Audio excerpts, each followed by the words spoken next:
Before we do anything, You're not going to put yourself through. You're gonna watch the press conference and drive yourself crazy. Why do that? I want to see what Darvin Ham has to say. What's he gonna say? Darvin, not a typical night efficiency-wise from LeBron and AD. Just wondered if you saw anything in some of the shots they were missing and how that built as the second half went on. Yeah, we missed some pretty good looks. First of all, respect to them. They did what they were supposed to do, take care of their home floor, held serve. And now it's on us to fill our cups back up and go do what we need to do on our own home floor, starting with Game 3. That's all we need to be concerned about is Game 3. In terms of the efficiency, we were aggressive, came out a whole lot better than we did in Game 1. Again, the increments in which we're improving as this series goes on, albeit it's only been 2 games. We did a lot of good things out there tonight. We had some lows that they were able to take advantage of. Did a great job defensively in that first half, majority of the third, and then, kind of got out of rhythm offensively, and they caught fire, and that combination usually leads to your demise. But, proud of our guys. They bounced back. We addressed a lot of things that we said we were going to try to do better.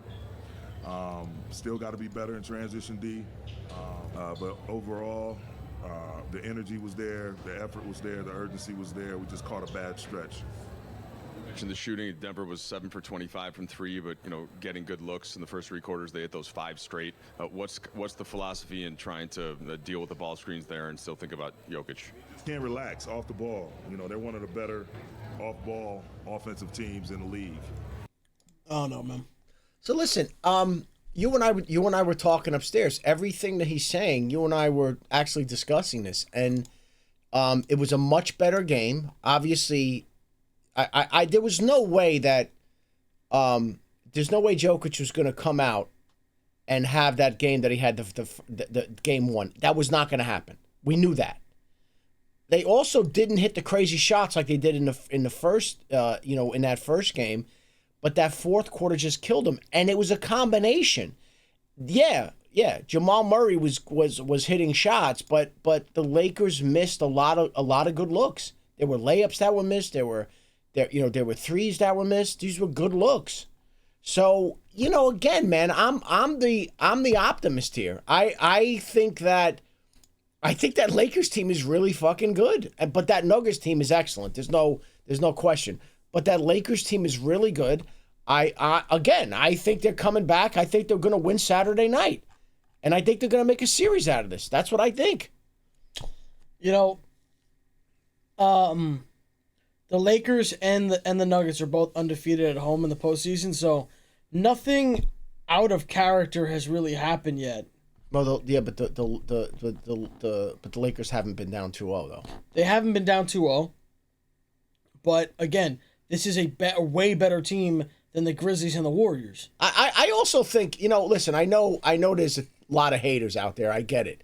But you have to be really honest. This is a very good Lakers team. It's a very good team. Listen, they wouldn't be in the Western Conference Finals unless they were good. That's a good fucking team. Milk the clock, but when he's on a run like that, is there anything you can say to him or you just let him go? No, you want him, shooting into a big basket. What I said to him going into... AD cannot come out and have 3 field goals, though. That just... Listen, they're never going to win. I told you, I'm in complete agreement. We discussed this already. I'm in complete agreement. He's got to get the ball down on the block, okay? And if they collapse on him, he's got to kick. He's got to kick to, one of his 3-point shooters.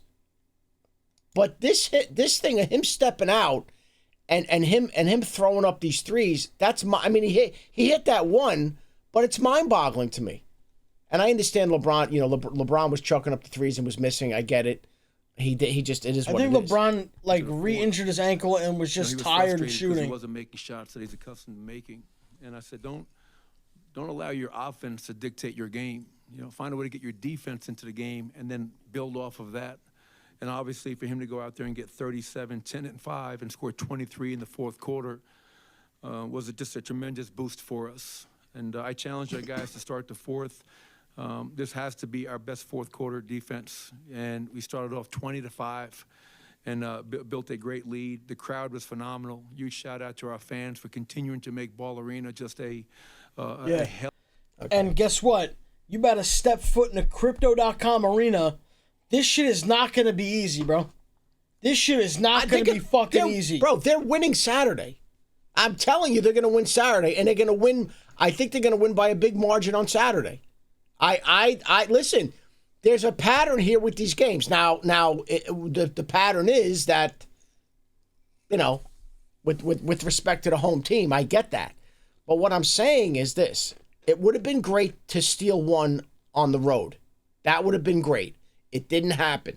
They're going to win Saturday, and then they just have to figure out. Also, Chad, let's not act like the Lakers got blown out. They were up by double digits in the third. That's what I'm saying here, man. I'm looking at this and I'm going, listen, respect to this Nuggets team and respect to Jokic and respect to Jamal Murray. Always like those guys. They're fucking, Jamal Murray's tough and Jokic is at a whole nother level. But let's, again, man, this Lakers team is really fucking good. Okay? They had a hell of a run. Advantage. We really appreciate that. But, this was a war. Both these games, man, they feel like they're 5 hours long. We won the rebounding battle once again. And a lot of guys stepped up and made big plays. And, Joker, for those that don't know him, he's got 13 playoff triple-doubles now. It's just incredible what he continues to do on a nightly basis on the biggest stage in the world. I mean, it is true. And I thought Bruce Brown off the bench was outstanding as well. Give Michael Porter credit, 16 and 7, made some big shots when they, that 10-0 run in that third quarter was a big 10-0 run. Kind of got us back into the game and gave us some momentum and brought that crowd back in. So we did what we were supposed to do. We protected our home court, and now we have to go to L.A. with a very businessman-like mindset. Michael, after that first half. Someone said skip to 7:30, okay? What's at 7:30? Oh, I hope so. Yeah, I hope so. It's whatever we can use for motivation. And I think a lot of our guys, to be honest, they may not admit this or not. You win game one of the playoffs, and all everybody talked about was the Lakers. Let's be honest. That was a national narrative was, hey, the Lakers are fine. They're down 1-0, but they figured something out.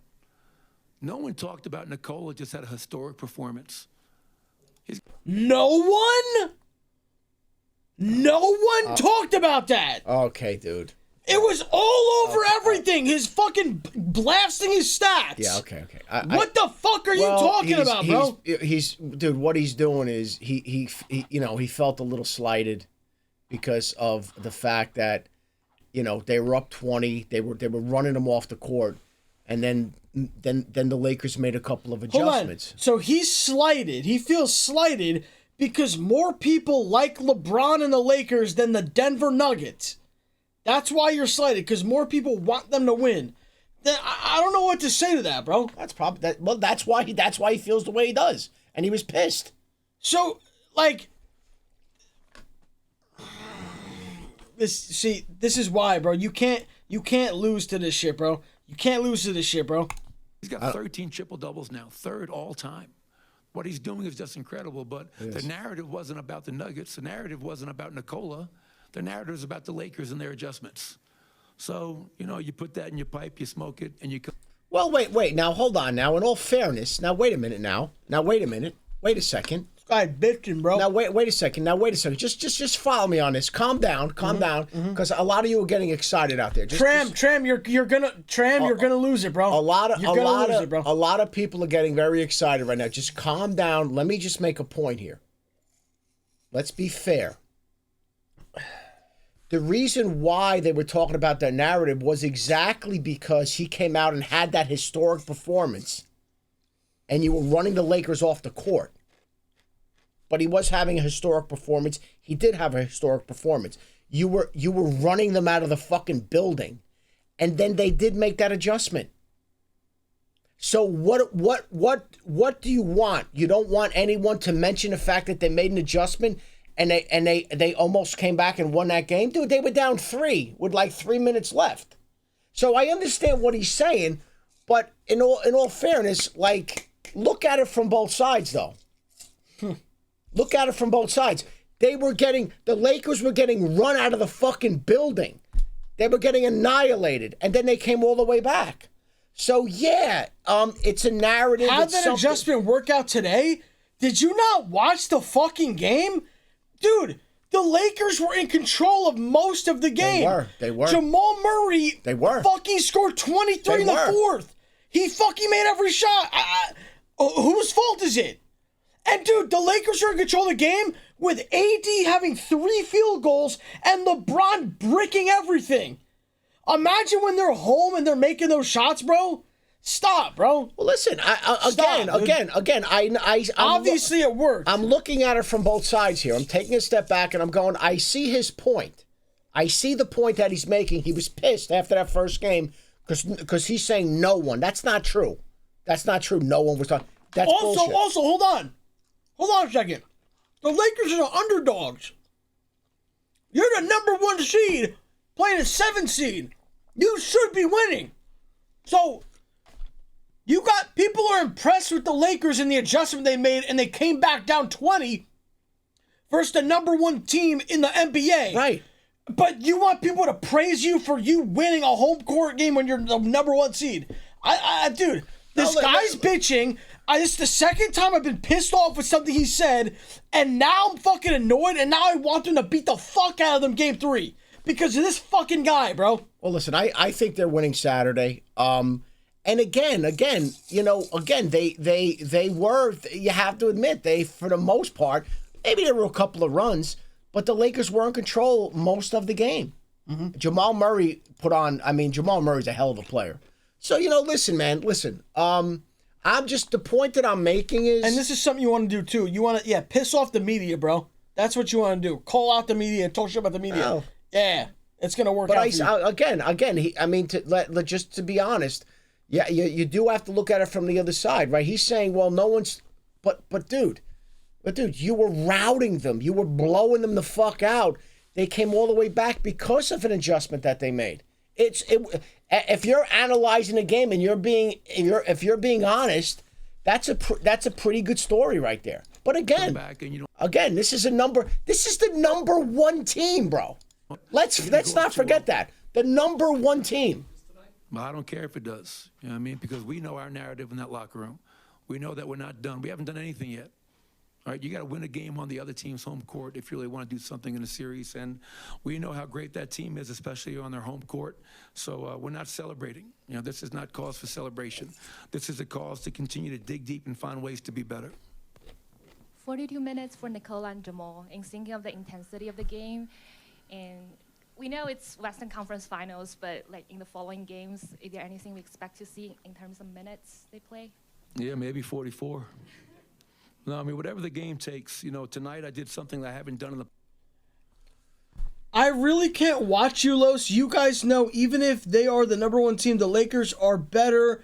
Seeding does not matter anymore. What? Buddy. I'm just gonna pack you up real quick, bro. I'm gonna pack you up real quick, dude. Now you're saying the Lakers are better? What? Why are they the underdog? Why does Vegas have them plus 300? What? The fuck are you talking about? What? 2-time MVP. They had to win a play-in game. Dude, this is how great LeBron is. Dude, you're shitting on LeBron. He's 38. They're in the Western Conference Finals. They were doubted every step of the way. And now that they're down to the 1 seed, now it's LeBron's ass, all this shit. Dude, go fuck yourselves. You're pieces of shit. And you're saying Jordan 6-0? You weren't even born when he was playing. You were born after he was retired. I listen, man. I think. Listen, it's interesting. It's extremely interesting. Listen, these are, and I said this when we were watching the game. The matchup it's a good matchup. It's a really, really good matchup. But again, we're talking about a fucking team that had to win a play-in game, had to get through the 2 series, had to get through the fucking Warriors. Okay. And now they're playing the number 1 team, which they are, the number 1 team in the NBA. I mean, this isn't, no one's saying anything that's fake. They're literally the number one team. No, in the NBA, not just the West. The NBA. To start the fourth It's great. quarter, I kept Nikola in. And the reason I did that was to start that second quarter. I think it was a 10-0 run for the Lakers, and had Nikola and Jamal on the bench at the same time, and that was a mistake. We can't do that. But with long TV timeouts, these national TV games, Nikola's like Secretariat, man. That guy can run for days. Those, you know what? Those fucking TV timeouts are long, dude. I think at some point I dozed off during one of them. Well, that's what I'm saying. LeBron, AD, and Rui, you have to play 40 minutes a game minimum. There's no reason that they should have less than 42 minutes. Totally. And the thing too, I think at this point, I don't know if they're trying to, I don't know what the mindset was, the way they started the second game, although they did well. You gotta have LeBron, Rui, and AD in that whole game, dude. LeBron, Rui, AD, that's a hell and then just rotate four guards. That's a hell of a combination, dude. That's D'Angelo, a hell of a combination. Lonnie, Schroeder, and Reeves. Yeah, just it's rotate them a in. hell of a combination right there. All right, let's see what LeBron, AD got to say, and then we'll watch the show. Oh, we gotta watch You, Me, and My Ex. Get ready for You, Me, and My Ex. LeBron, just quickly, was that the ankle that you caught late, and how's it feeling?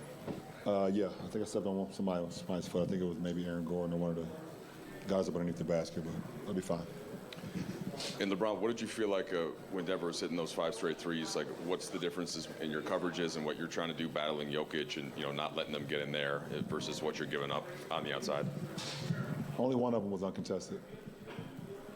All of them was just great contests.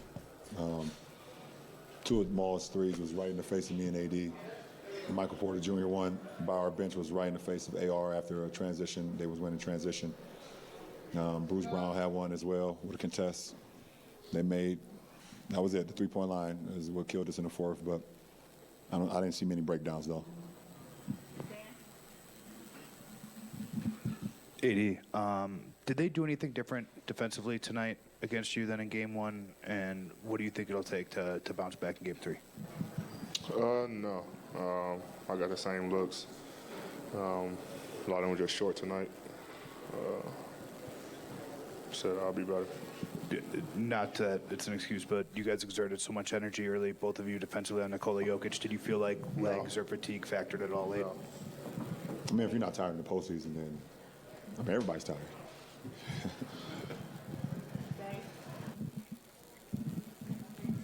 Obviously, there's two teams playing here. You guys playing on one team in the West, and Jamal Murray had a remarkable performance, particularly in the fourth quarter. Just what did you see out of him, and what type of rhythm was he able to find against your guys' defense? I mean, he made shots. He made shots at the end of the clock when we guarded for 24 seconds. He made two big-time shots, one over AD, one over myself. Had some mid-range game going, but he had a three-point shot going in the fourth. It's no surprise to anybody who's done it before. Hate to be on the other side of it, but like I said, I don't feel like we had many breakdowns when he was doing what he was doing. He made shots, and sometimes it's just a make or miss league. I feel like defensively we were really good. I mean, they shot 43% for the number one offense in the league. So it just sucks that them 5 threes in the fourth definitely killed us. What would you guys make of the starting lineup adjustment, going back to the starting lineup you guys have been using for most of the second half of the season, and just kind of playing bigger lineups in general tonight? I really don't. It doesn't matter at this point who starts, who comes off the bench. It's just about how we can get it done and win a game. That's all that matters. LeBron, they haven't lost a game at home in the postseason. Neither of you guys. When you include the play-in, I think you won the last 7. Does that give you guys any more? That's right. A benefit for you guys going home, knowing you haven't lost a game? So we still got to play with the same desperation as we did tonight. I mean, we came out with an L, but it doesn't give us any more comfort. You can't go into any postseason game with comfort just because you either haven't lost at home or you're going back home.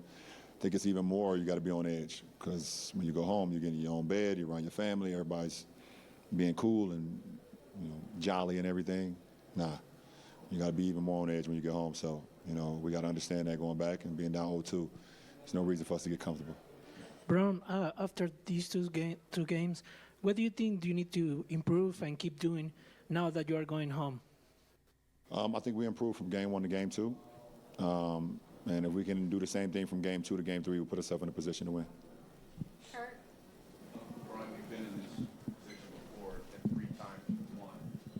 from a mental, emotional standpoint, what do you take out of that can be applied, if anything? I mean, what do you take out of it is the fact that this is not the NCAA tournament.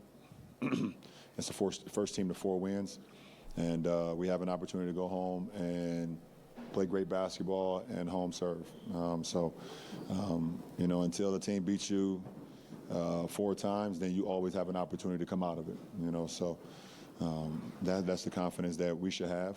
And I know it's going to be a tough hill to climb up, but we still have an opportunity to, you know, play good basketball and play the best basketball of the series in Game 3. And like I said, if we can get better from Game 2, like we did tonight, to Game 3, then we put ourselves in a position to do that.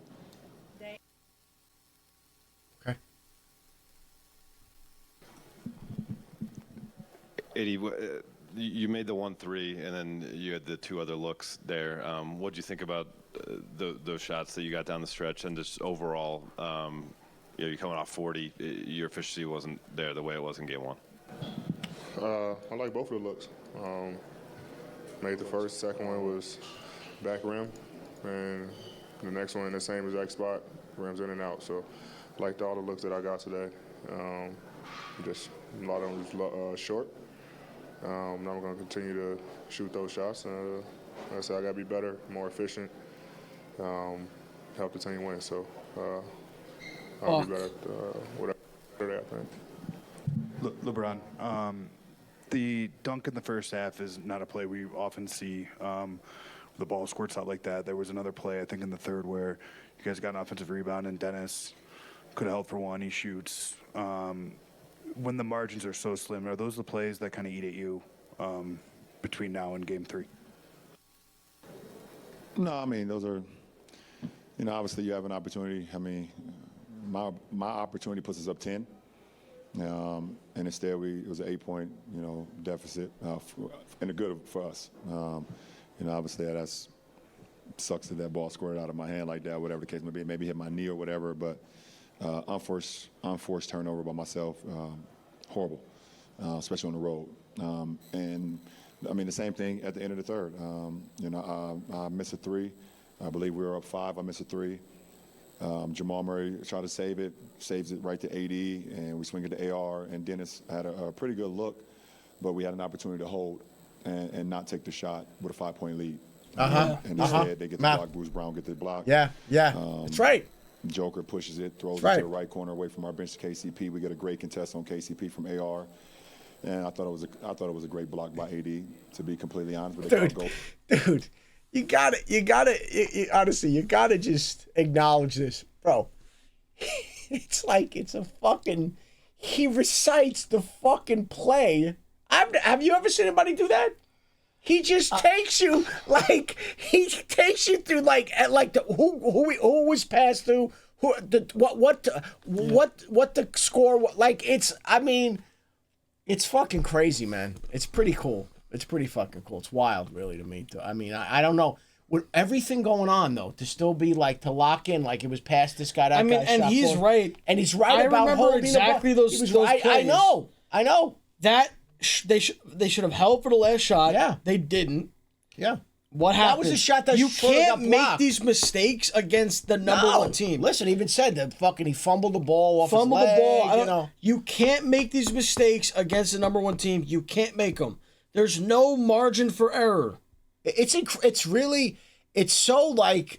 it's just, to me, I'm I love hoops, you know, and I love breaking the game down. I love watching the game, whatever. And to see him just take you through, from his vision, right? We're watching on TV, but through his eyes, he's saying, yeah, you know, the pass, this pass, that pass, we were up 5, the shot got blocked, you know, AR, AD, blah, blah, and he's like that's I think it's funny how that just gets overlooked. That's impressive, man. That's really impressive. 10, and instead of being up 5, we up 3. So those are momentum plays for sure. There you go. There you go.